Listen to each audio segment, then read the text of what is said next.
When we first went to Mitumba, we went to Mitumba in 2002, in June. And the condition in Mitumba was very bad. We found children walking naked. They didn't have clothes. We found children not even having food, and they were eating dirt and drinking dirty water also. And by that, we felt that these children also needed to be witnessed to. And there we began a Bible club for the children.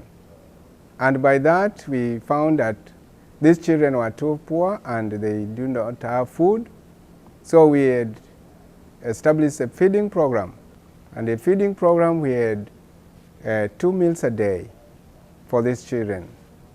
And because in Mitumba there was no tapped water, it was very difficult to have a clean water in Mitumba, and we realized we had to find clean water for these children as we feed them also.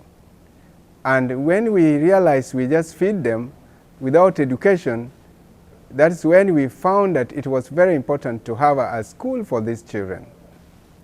And through that, we found that many children, even though we were feeding them, they had no home to go to. They were sleeping in the corridor in the slum, and we had to build a home for them. That is a home for the orphans. We began with the children ministry, and we realized that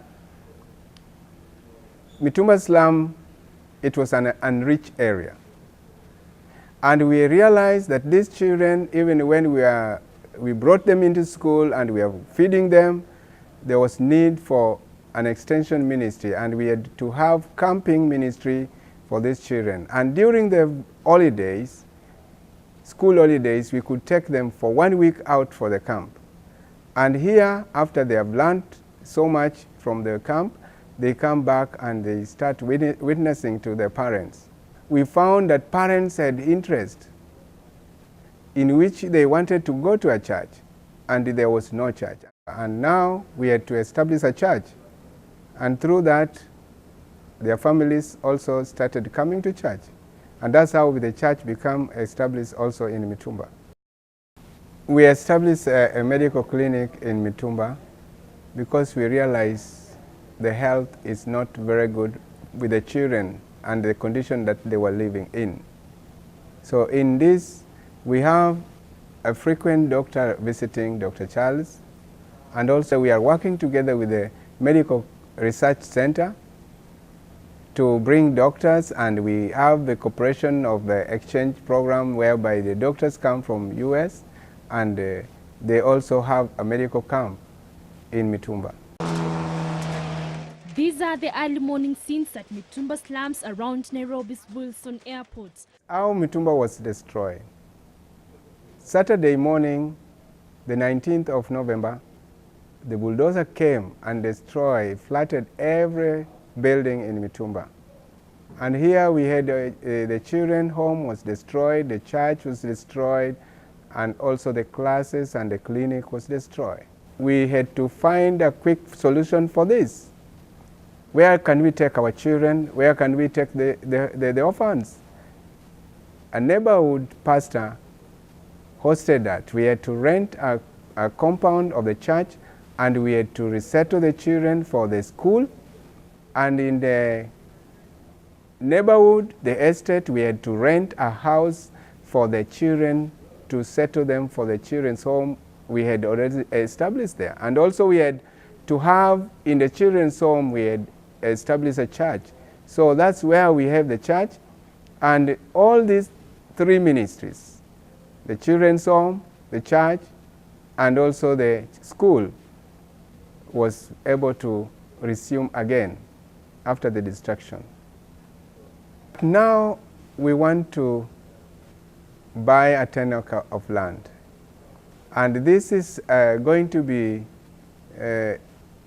giving us surety that we are going to continue without any further destruction.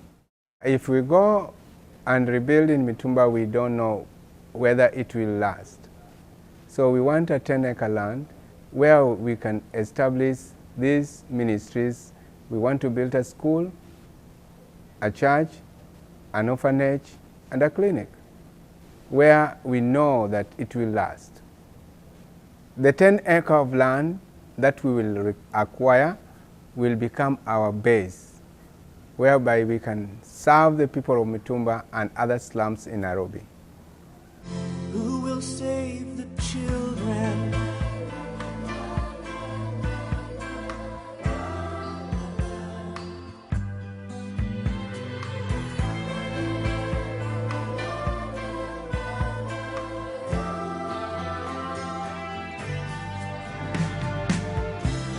We count our blessings one by one, yet we have forgotten how to give. It seems that we don't want to face all the hungry and homeless who struggle to live. But heaven is watching tonight, tugging at our hearts to do what's right. But we are his hands, we are his voice, we are the ones who must make the choice. And if it isn't now, tell me when. If it isn't you, then tell me who will save the children. Save the children.